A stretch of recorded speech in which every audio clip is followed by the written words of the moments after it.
Bienvenue. Heureux de vous retrouver sur Canal 12 TV pour un C'est notre moment.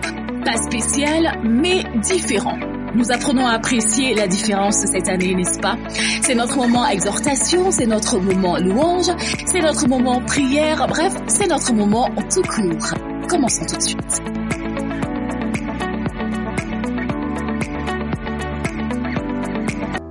Romains, chapitre 12, versets 17 et 18. Ne rendez à personne le mal pour le mal. Recherchez ce qui est bien devant tous les hommes. S'il est possible, autant que cela dépend de vous, soyez en paix avec tous les hommes.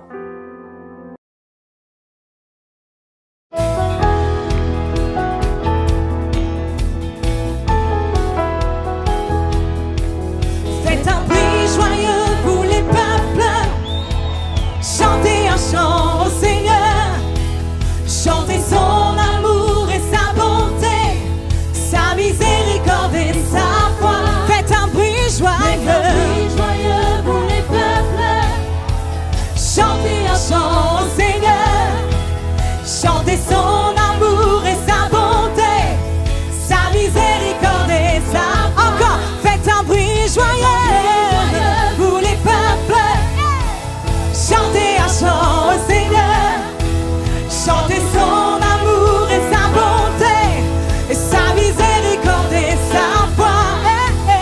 Faites un bruit joyeux pour les peuples, chantez un chant au Seigneur, chantez son amour et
notre moment code biblique. Gloire à Dieu, c'est parti pour notre code biblique. Question numéro 1.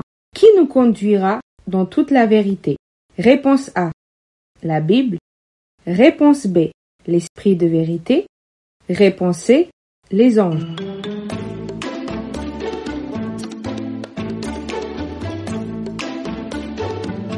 Allons voir en Jean 16, verset 13. Quand le Consolateur sera venu, l'Esprit de vérité, il vous conduira dans toute la vérité, car il ne parlera pas de lui-même, mais il dira tout ce qu'il aura entendu, et il vous annoncera les choses à venir. La bonne réponse est la réponse B, l'Esprit de vérité. Question numéro 2. Quelle est la référence de ce verset? Car la parole de Dieu est vivante et efficace, plus tranchante qu'une épée quelconque à 2 tranchants, pénétrante jusqu'à partager âme et esprit, jointure et moelle.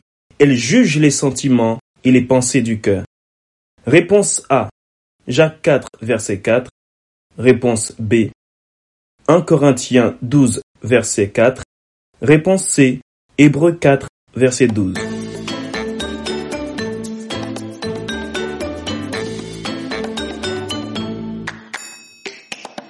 Allons en Hébreux 4, verset 12. Car la parole de Dieu est vivante et efficace, plus tranchante qu'une épée quelconque à 2 tranchants, pénétrante jusqu'à partager âme et esprit, jointure et moelle. Elle juge les sentiments et les pensées du cœur. La bonne réponse est la réponse C, Hébreux 4, verset 12. Question numéro 3. Dans le livre de Michée 6, qu'est-ce que l'Éternel demande à l'homme? Réponse A, de pratiquer la justice. Réponse B, d'aimer la miséricorde. Réponse C, de marcher humblement.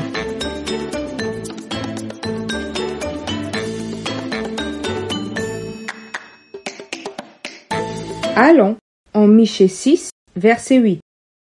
On t'a fait connaître, ô homme, ce qui est bien. Et ce que l'Éternel demande de toi, c'est que tu pratiques la justice, que tu aimes la miséricorde et que tu marches humblement avec ton Dieu. Toutes les réponses sont bonnes: de pratiquer la justice, d'aimer la miséricorde et de marcher humblement. Question numéro 4. Quel est l'élément qui surpasse toute connaissance? Réponse A, l'amour de Christ. Réponse B, la richesse. Réponse C, la patience.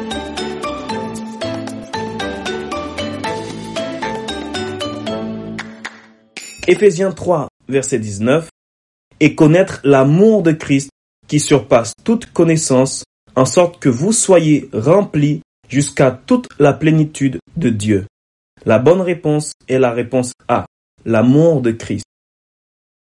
Question numéro 5. Quelle est la suite de ce verset? Je puis tout. Réponse A, par sa force. Réponse B, en son nom. Réponse C, par celui qui me fortifie.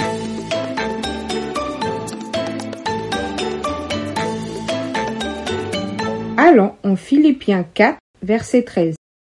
Je puis tout par celui qui me fortifie. La bonne réponse est la réponse C, par celui qui me fortifie. C'est notre moment lecture biblique. Ésaïe, chapitre 66, versets 12 à 14. Car ainsi parle l'Éternel. Voici, je dirigerai vers elle la paix comme un fleuve, et la gloire des nations comme un torrent débordé, et vous serez allaités. Vous serez portés sur les bras, et caressés sur les genoux. Comme un homme que sa mère console, ainsi je vous consolerai. Vous serez consolés dans Jérusalem. Vous le verrez, et votre cœur sera dans la joie, et vos os reprendront de la vigueur comme l'herbe. L'Éternel manifestera sa puissance envers ses serviteurs, mais il fera sentir sa colère à ses ennemis. Psaume 62. Au chef des chantres, d'après Gédutin, psaume de David. Oui, c'est en Dieu que mon âme se confie. De lui vient mon salut. Oui, c'est lui qui est mon rocher et mon salut, ma haute retraite. Je ne chancellerai guère. Jusqu'à quand vous jetterez-vous sur un homme? Chercherez-vous tous à l'abattre, comme une muraille qui penche, comme une clôture qu'on renverse? Ils conspirent pour le précipiter de son poste élevé. Ils prennent plaisir au mensonge. Ils bénissent de leur bouche et ils maudissent dans leur cœur. Oui, mon âme, confie-toi en Dieu, car de lui vient mon espérance. Oui, c'est lui qui est mon rocher et mon salut, ma haute retraite. Je ne chancellerai pas. Sur Dieu repose mon salut et ma gloire. Le rocher de ma force, mon refuge est en Dieu. En tout temps, peuple, confiez-vous en lui. Répandez vos cœurs en sa présence. Dieu est notre refuge. Oui, vanité les fils de l'homme, mensonge les fils de l'homme. Dans une balance, ils monteraient tous ensemble plus légers qu'un souffle. Ne vous confiez pas dans la violence et ne mettez pas un vain espoir dans la rapine. Quand les richesses s'accroissent, n'y attachez pas votre cœur. Dieu a parlé une fois. 2 fois j'ai entendu ceci, c'est que la force est à Dieu. À toi aussi, Seigneur, la bonté, car tu rends à chacun selon ses œuvres. C'est notre moment. Question. Monsieur, concrètement, comment pourrais-je augmenter mon niveau de compréhension? Eh bien, si tu veux augmenter ton niveau de compréhension, la base, c'est d'abord de faire preuve d'humilité. Parce que celui qui manque d'humilité va toujours prendre sa perception comme la bonne et il n'en a rien à faire des autres. Il faut accepter d'avoir un son de cloche différent et que l'autre ne soit pas d'accord avec nous. Cela fait qu'il faut aussi éviter de vouloir avoir raison ou de croire qu'on sait déjà. Quand tu veux affirmer ton savoir, tu n'es plus en situation de vouloir comprendre. Et puis, pour entrer dans le sujet plus précisément, il faut tout d'abord vraiment désirer comprendre. La Bible, en parlant de Daniel, dit qu'il eut à cœur de comprendre. Et il n'y a que quand tu cherches vraiment à comprendre que tu peux y arriver. Parce que si tu n'es pas intéressé à cela, tu ne comprendras rien. Alors, il faut le vouloir. Ensuite, on doit accepter que l'autre peut avoir une vision différente de la nôtre. Soit parce qu'il la regarde d'un angle différent, soit à cause de sa perception qui lui est propre, selon sa sensibilité, selon son expérience, ce qu'il a vécu, selon ce qu'il a appris, selon son éducation, selon si c'est un jeune ou quelqu'un d'âge mûr, selon si c'est un homme ou une femme. En fait, il y a plein de critères qui font que les gens ont des perceptions différentes. Alors pour ce faire, il est indispensable d'apprendre à écouter. Il n'y a pas pire sourd que celui qui ne veut pas entendre. Donc il faut avoir cette patience d'écouter. Jacques, chapitre 1, verset 19, nous dit « Sachez-le, mes frères bien-aimés, ainsi que tout homme soit prompt à écouter et lent à parler. » Alors il faut écouter les paroles, bien sûr, mais au-delà des mots, il faut aussi écouter les gestuels et surtout le cœur de la personne. Parce qu'il y a beaucoup de choses qui se passent au-delà des mots. Et surtout, il ne faut pas avoir de préjugés. Quand quelque chose est jugé, alors il n'y a plus d'éléments à apporter, l'affaire est jugée. Et le jugement refuse toute discussion. Et puis au-delà de ces choses, comprends que tu ne pourras jamais vraiment comprendre sans te mettre à la place de l'autre. Parce que ce n'est que dans cette position qu'on peut réaliser comment l'autre vit, comment l'autre perçoit la situation dans laquelle il est.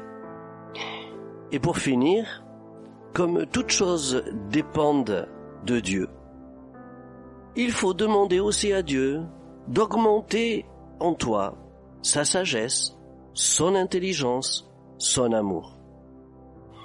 Alors voilà les principaux ingrédients pour augmenter ton niveau de compréhension. Humilité, désir d'apprendre, accepter que l'autre ait une opinion différente, apprendre à écouter, ne pas avoir de préjugés, se mettre à la place de l'autre et aussi faire appel à Dieu pour plus d'amour, plus de sagesse et plus d'intelligence. Très bonne semaine et à bientôt.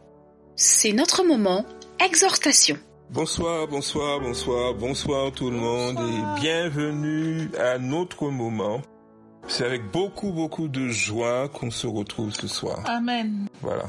Donc tout le monde se porte bien et j'espère que tout le monde est dans la paix parce que c'est vrai que nous vivons des moments très troublés, très troublés.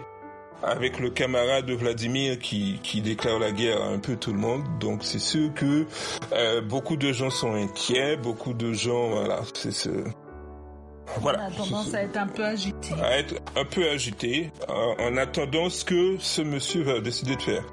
Donc ce soir on va parler un petit peu, on va pas parler du camarade, mais on va parler de Dieu bien sûr, mais de nous, afin que nous soyons en paix et que nous soyons des ouvriers de paix. Voilà, c'est ce dont nous allons parler ce soir. Mais en fait, quand on regarde un petit peu les Écritures, Charlie parlait d'être ouvrier de paix. En fait, un ouvrier, qu'est-ce qu'il fait? Il travaille pour produire.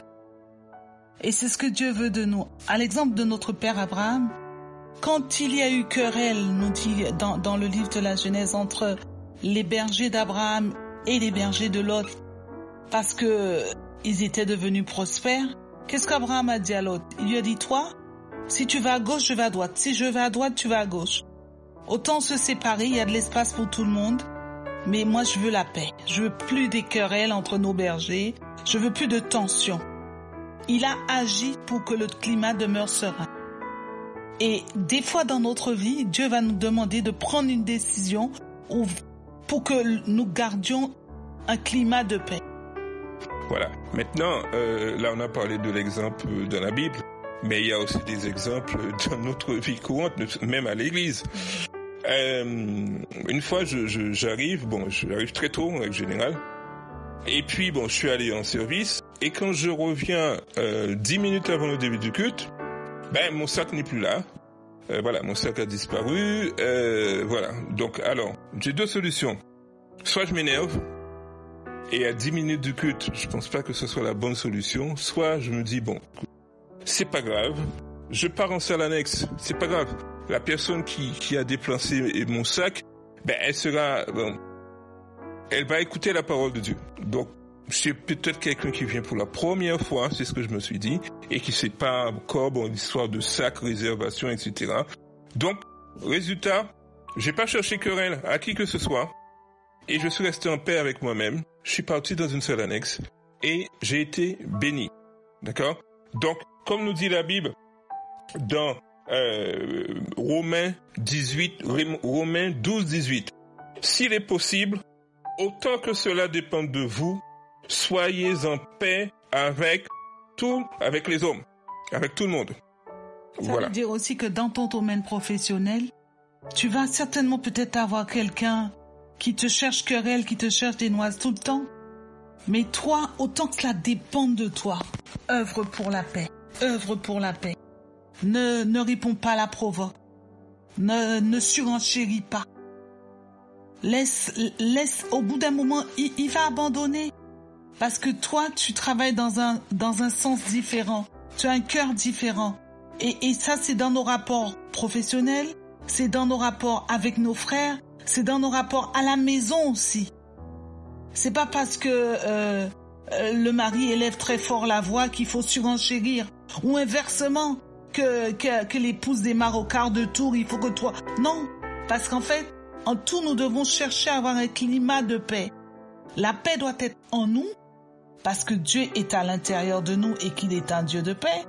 Et nous devons, nous aussi, œuvrer pour la paix. Autour de nous, doit avoir un climat de paix. Voilà, maintenant, dans le domaine professionnel, par exemple, c'est peut-être hyper agité dans ton travail. Moi, j'ai vécu ça il y a 2 ans à peu près, où mes supérieurs hiérarchiques me menaient la vie dure, très dure même. Moi, je suis resté calme, je suis resté zen, je suis resté serein, parce que je sais en qui j'ai cru, et je sais que c'est dans le calme et la sérénité et la confiance que sera ma force. Donc moi, je suis resté calme, tranquille. Résultat des courses, 2 ans après, les deux ne sont plus là. Et moi, je suis encore là. Et j'ai même été promu. Vous voyez? Donc, nous ne devons pas nous agiter. Et nous devons donc toujours rester dans le calme, quelle que soit l'adversité, quelles que soient les épreuves, quelle que soit la situation difficile par laquelle nous sommes en train de passer. Le Seigneur nous dit que c'est dans le calme et la sérénité que sera notre force. Donc nous devons rester calmes et sereins. Il dit également dans Ésaïe 41:10, « Ne crains rien car je suis avec toi. Ne promène pas des regards inquiets car je suis ton Dieu. Je te fortifie, je viens à ton secours. Je te soutiens de ma droite triomphante. » Donc tu n'es pas seul. Je ne suis pas seul. Nous ne sommes pas seuls. Quelle que soit la situation, nous ne sommes pas seuls. Dieu est à l'intérieur de nous. Et la Bible dit, Jésus a dit dans le Sermon sur la montagne, « Heureux ceux qui procurent la paix, car ils seront appelés fils de Dieu. » Donc nous devons rester en paix et autour de nous aussi, nous devons distiller la paix que Dieu a mis à l'intérieur de nous. C'est-à-dire, quand tout le monde crie, « Oh, ça va être la faillite, ça va être la difficulté. » Moi, je reste calme parce que je sais que Dieu est dans mon bateau. Si tu as une entreprise, même si la structure la structure économique dit qu'il va y avoir des difficultés, dis-toi bien que toi, ça ne te touchera pas parce que Dieu vient à ton secours. Dieu vient à ton secours. Il trouvera une façon pour te sortir de cette situation. Et le fait d'être en paix, ça nous procure pas mal de choses, ça nous facilite pas mal de choses. Déjà, on comprend mieux la situation. C'est pour cela qu'il vaut mieux, à toutes circonstances, ne jamais réagir à chaud. Ne jamais, quand on est en colère, ne jamais réagir. Au contraire, il faut attendre qu'on soit beaucoup plus calme, beaucoup plus reposé, afin de bien analyser la situation et ne pas prendre de décision, d'initiative trop rapidement, parce qu'on risque de le regretter. Voilà. C'est ce que la Bible nous invite à faire, et aussi, à ce moment-là, on donne à Dieu le temps d'apaiser notre chair et de nous parler. Parce que des fois, on a une vision d'une situation qui n'est peut-être pas la vision juste.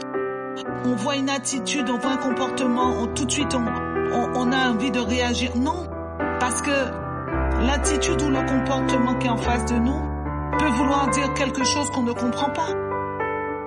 Ça veut dire que lorsque tu es en paix, Dieu peut te parler.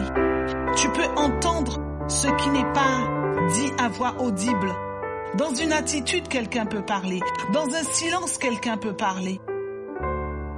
Et toi, tu toujours prêt à démarrer au quart de tour, ou moi-même, hein, on ne prend pas le temps, on n'est pas serein, on n'est pas calme, on n'est pas en paix.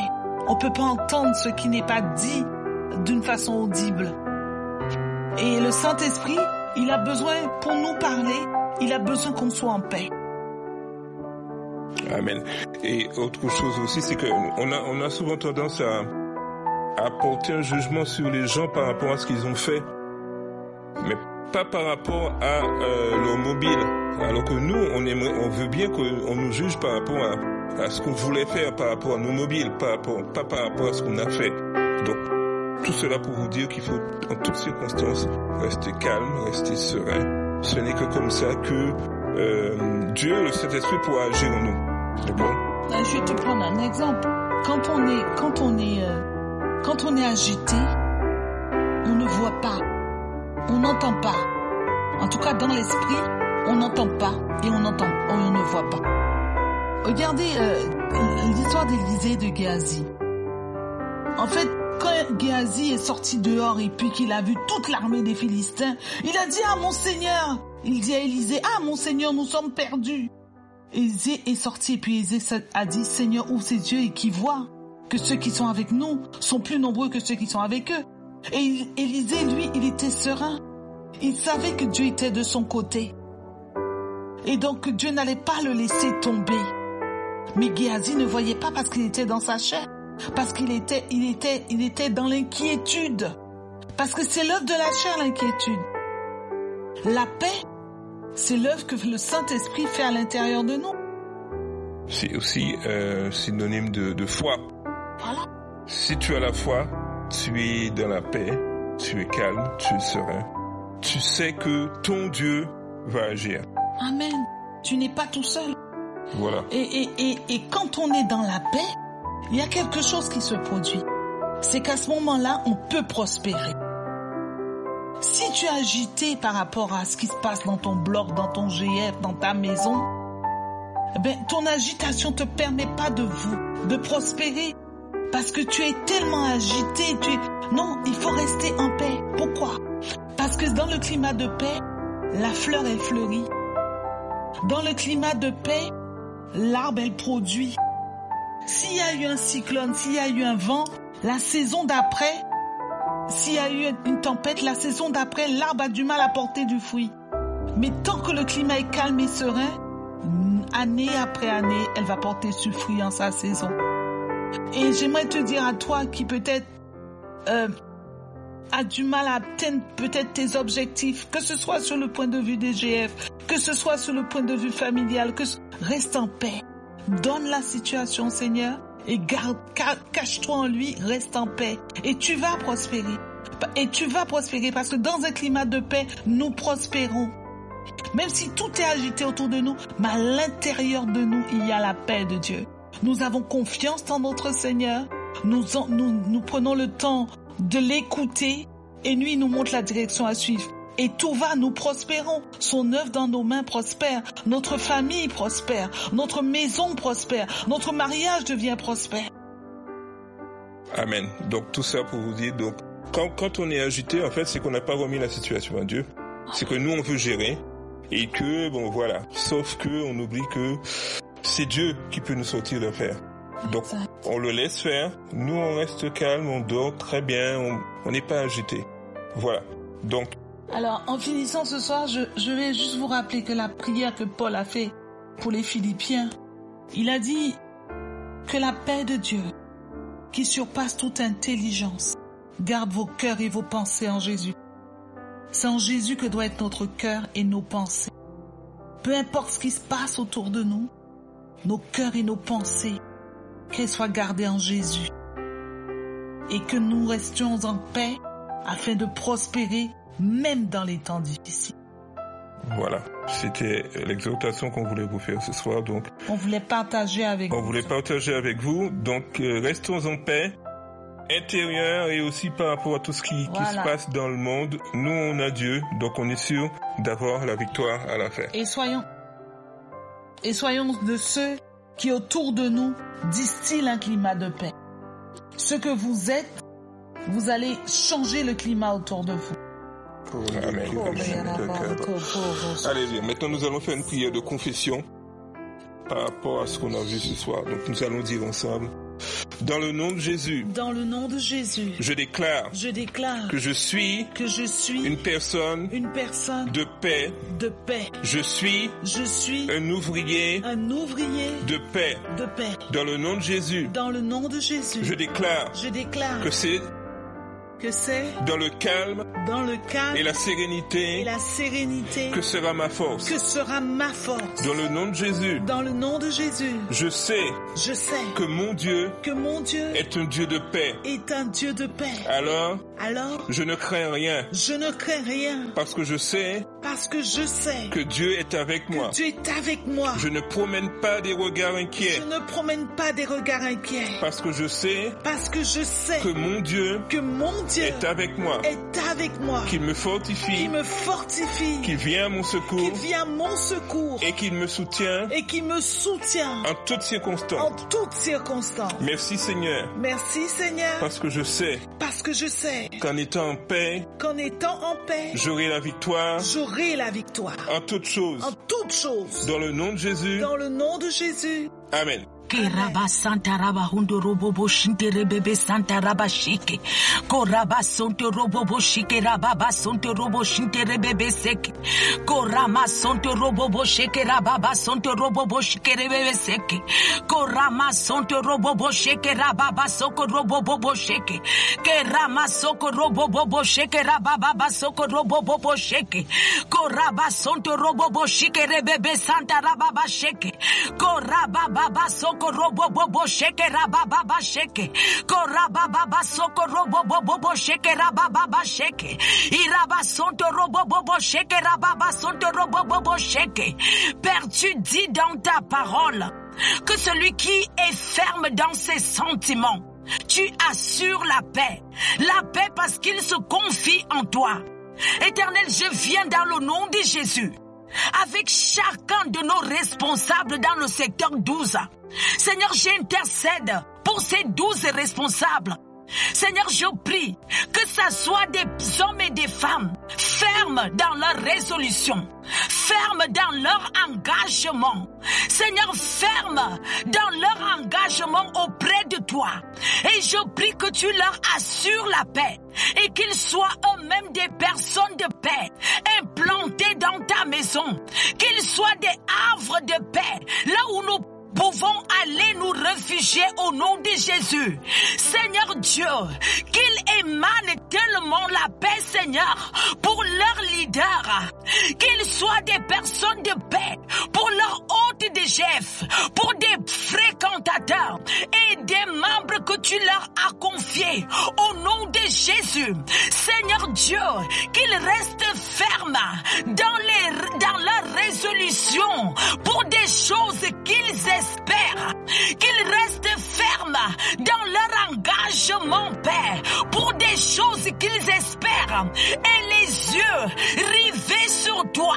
Père, je te recommande ces 12 cœurs afin que ces 12 cœurs soient remplis de ta paix qui dépasse toute intelligence et que eux-mêmes aussi ensuite puissent partager cette paix autour d'eux.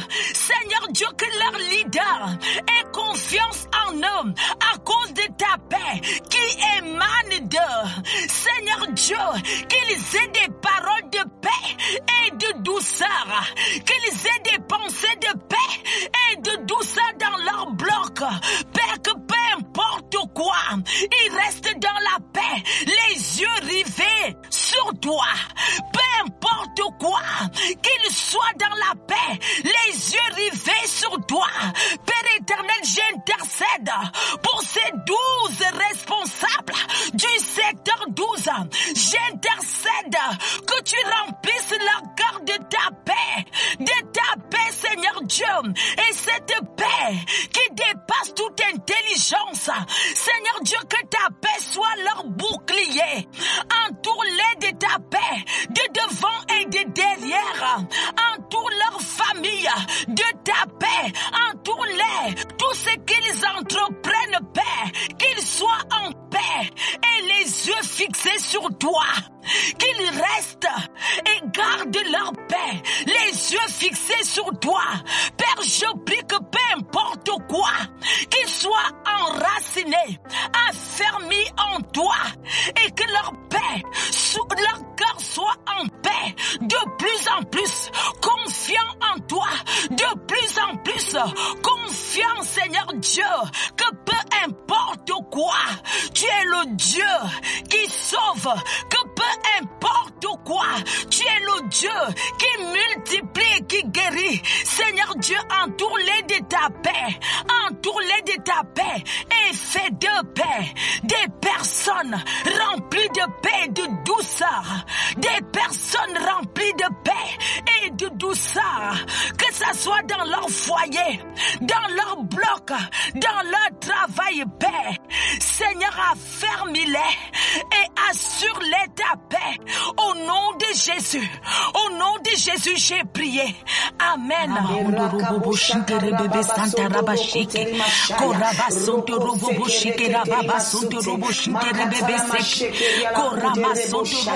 Seigneur, je viens prier maintenant, me tenir devant ton trône de grâce,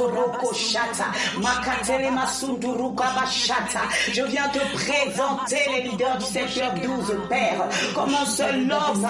Seigneur, je prie que tu étends ta main sur chacun de cette année.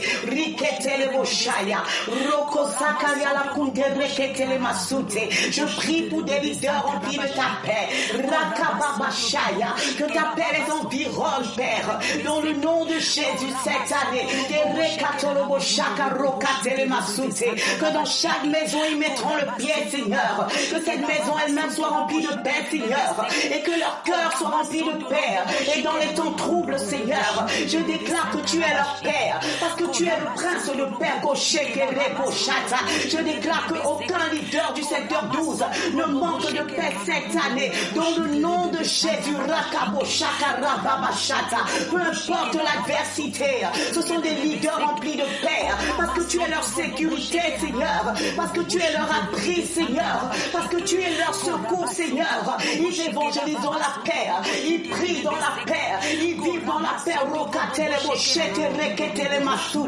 Merci, Seigneur, parce que leur famille demeure dans la paix cette année, parce qu'ils ont choisi de te servir.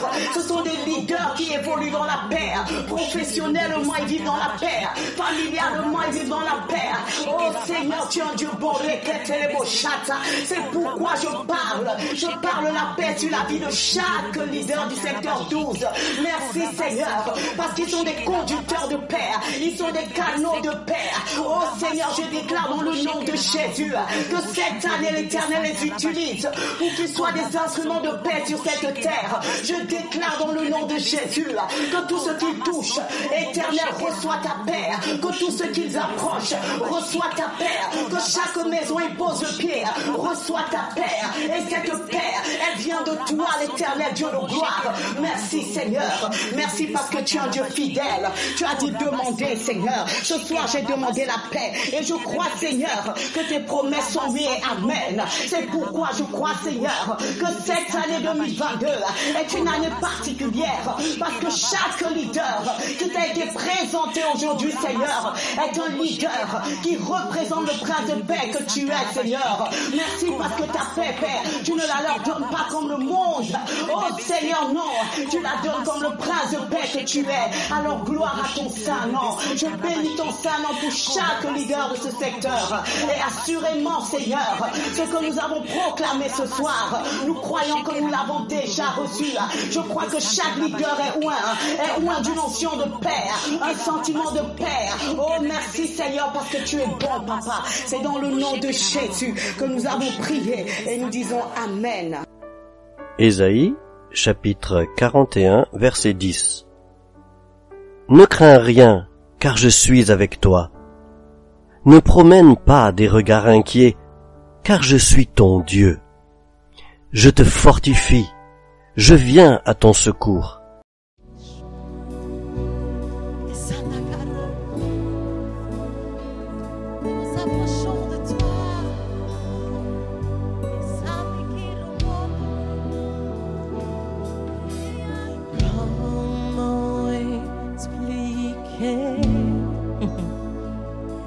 Cet instant d'éternité,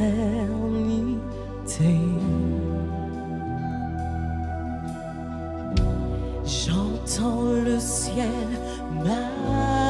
m'appeler plus haut que dans le passé. Mes mots sont troublés.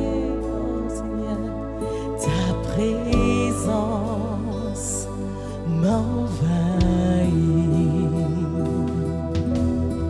Je ne peux l'expliquer, je ne peux le nier, je tremble car tu es tout près et me voici pour toi, pour t'adorer.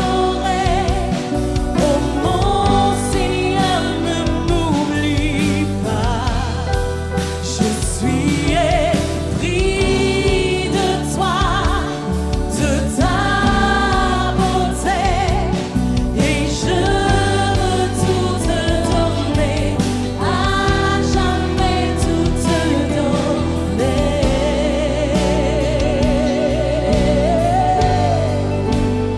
Me voici pour toi.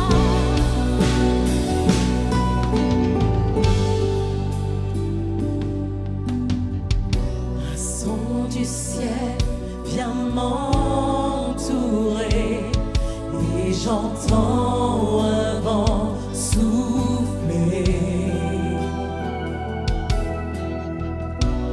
Nous sommes là pour t'adorer, en toi ressuscité.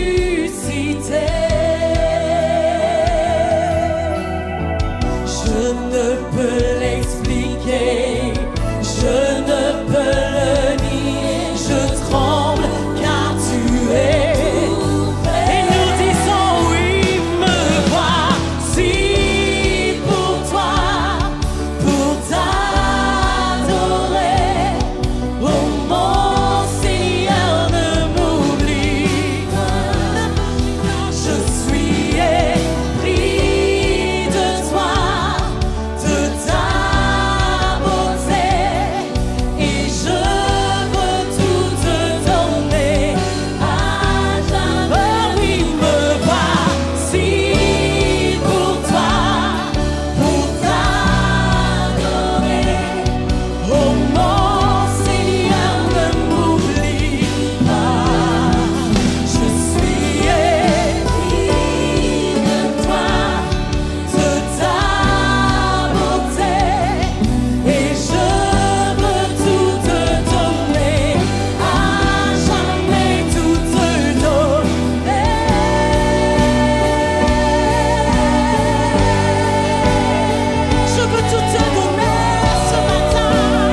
je suis changé.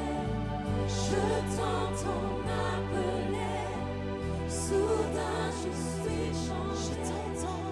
Je t'entends m'appeler. Je dis, me voici. Soudain, je suis changé. Me voici. Je t'entends m'appeler.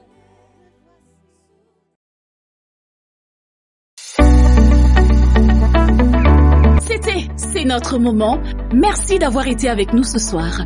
N'oubliez pas de liker la vidéo et surtout, abonnez-vous à notre chaîne pour ne manquer aucune notification. À très bientôt, famille. Le secteur 12, c'est un cœur, une vision, une famille, une équipe.